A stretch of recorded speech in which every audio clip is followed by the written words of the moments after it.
The intent of the program is to help identify and prioritize key risks to the business, risks to strategy, risks of strategy, risks within operations, compliance risks. And to address those, mitigation plans are put in place, or we make a decision, or we change the way we approach something, but we do something to address those risks.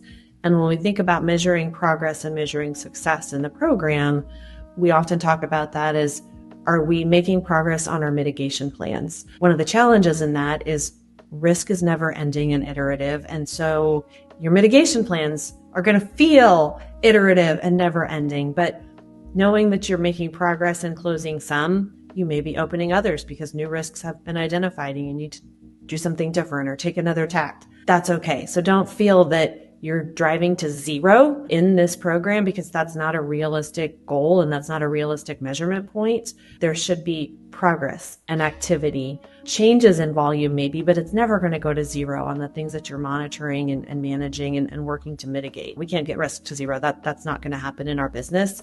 But progress, activity, completion within interim goals is a great way to measure adding value and success of the program.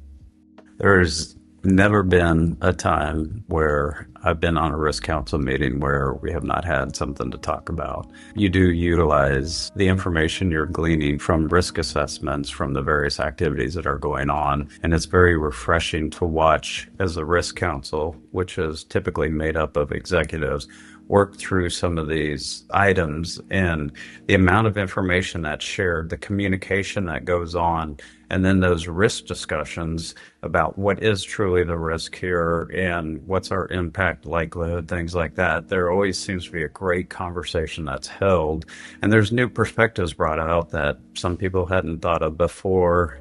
Ownership is something that I see a lot within these conversations as to who truly owns, say, the mitigation activities related to a risk, or who is that risk owner and who should be driving that forward. It's a great vehicle for establishing that accountability, both for the organization, but for the individual who is perceived to have that and should have that risk in those mitigation activities.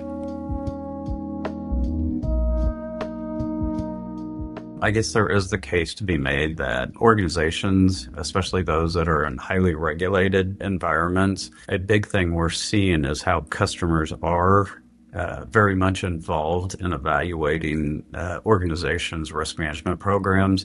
Organizations will come in and want to understand what you're doing as part of their own risk management activities. This does kind of create a circle there where you're proving to somebody else as part of their risk management program, but they need to understand what you're doing to address your risk so that they can further rely on you as an organization or as one of their customers, essentially, or vendors, I should say. I've also observed that enterprise risk management can also help with client relationships. Clients need to understand, especially in highly regulated industries, organizations need to understand that their third parties are appropriately managing risk. They are reliant upon those individuals. And I have seen where organizations will come in to evaluate my client to understand how they address risk. And as part of that, if you have a strong response and you're able to really show what you're doing as an organization to prove out what you're doing, it helps build that trust in you as a third party to your clients. If you want to keep up with us on enterprise risk management, follow us here or check out our website for more information.